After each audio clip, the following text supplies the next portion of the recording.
I'm told we have major developments on two other stories that we are following today. The first involves another wide receiver. Schefter, what do we know about JaMarr Chase? Well, JaMarr Chase, while Tyreek Hill is going to play, we're still awaiting a decision on whether JaMarr Chase is going to play today's opener against the Patriots. This is going to be his decision, but here's what we do know, and here's what's new, Greeny. The Bengals and JaMarr Chase are not going to get a deal done before today's opener. That contract that's been an issue all summer long is not expected to get done in time for today's game. And so now JaMarr Chase will have to decide whether he's willing to play this season for $1 million in base salary or whether he's going to sit out in addition to the illness that he came down with yesterday that contributed to him being placed on the injury report. But he's not going to have a new deal in place, and that will be one more factor that JaMarr Chase has to decide upon as he makes a decision about whether or not to play today. Okay, so we all noticed he's wearing the $1 sweatshirt as he's walking in there talking about getting $1 more than his old college teammate Justin Jefferson. Should JaMarr Chase play today without a new contract? If he's standing on business, no. If he loves the game, yes.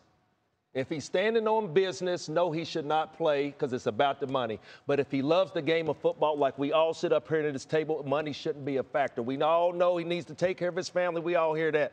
But the game of football that you love, game time is here, week one is here. If he loves the game, he'll play, Greeny. I'll just say that this can be more of a distraction to JaMarr Chase than what Tyreek Hill just went through. I'm just telling you because, all right, I got cuffed, I got put in, they arrested me, I got a traffic incident. All right, man, let me out of here, and I got to go play. And I got to go play. This is different, though. Now you're thinking, I mean, if it's close to being done, great. But if it's not, and he feels somewhat irritated, now you got a problem, because now it's like Moss is saying, I know there's 2 years left on his contract, and they got all these things to say to him why it shouldn't be negotiated, but it's like now you don't think I'm worth it. Yeah. And now it's like, well, now I don't play at all. So what headspace is he in? I'm more worried about what headspace JaMarr is in, because then, I mean, you get down to the New England Patriots, and then, I mean, if I'm a teammate, I'm like, we should have him out there. Yep. And then it gets irritating when you're down 3 points or it's tied in the fourth quarter, and it's like,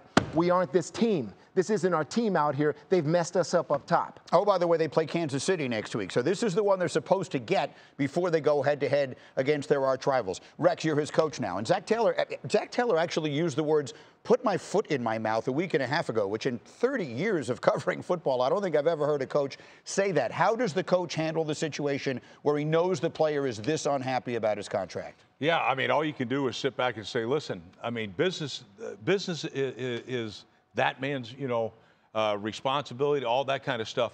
He did sign a contract. I'm a coach. I want this guy to play for me, all right? The biggest thing for me is show him how good you are. Get out here, show him how good you are. Look, the Bengals, he's going to be the highest paid receiver in the history of the game. He is. At some point, you're going to pay it. What else does he have to show you, Rex? No, he's nothing. Yeah. But I'm telling you, this thing historically, that they try to get it done after the, 1 year left. What precedents are you willing to set? Who's the next guy coming out? Now, is it the 2 years, Rex? No, I think that's the biggest issue right now. All right. But, however, it's going to be done at some point. JaMarr Chase can be looked at in that locker room as, you know what, this dude's coming out here. Everybody knows the situation. And he shows up today and plays. Yeah. He's sick. He doesn't have a contract, and he's well-deserving to be the highest paid receiver. And you know what? He's still out here for who? For us. The team. Not for anybody else, but for us. And he possibly isn't prepared physically. I mean, then it's like, okay, I'm playing. Then how many reps do I put him out there as? And so then it's like the game's tight, and now, oh, shoot, we've already had him out for 30. Do we keep playing him? And I see he's stretching right here like he's ready to go. I mean, that's a good sign. I'm sure in his mind he thinks he's ready to go. I'm just more curious about this headspace. All right. And then a lot of guys really don't have any clue about what's going on in terms of being his teammate. They've been doing everything. Like, I'm trying to play linebacker. He's trying to play tight end, all this stuff. And then they see him out there stretching and getting warm. And then they see him have a certain amount of plays. And you know how you should look with him playing. And then if it's different, it's a huge distraction for everyone, especially if you end up in a contested game. See, I could see him doing the money downs. I can see him being out there on third down and in the red zone, right? Those money downs right there. And, yeah, I don't think he's going to be ready to play a full game. You know what? Like Randy and I talked about it before. Right. I mean, but I can see him in the money downs, put him out there. All right.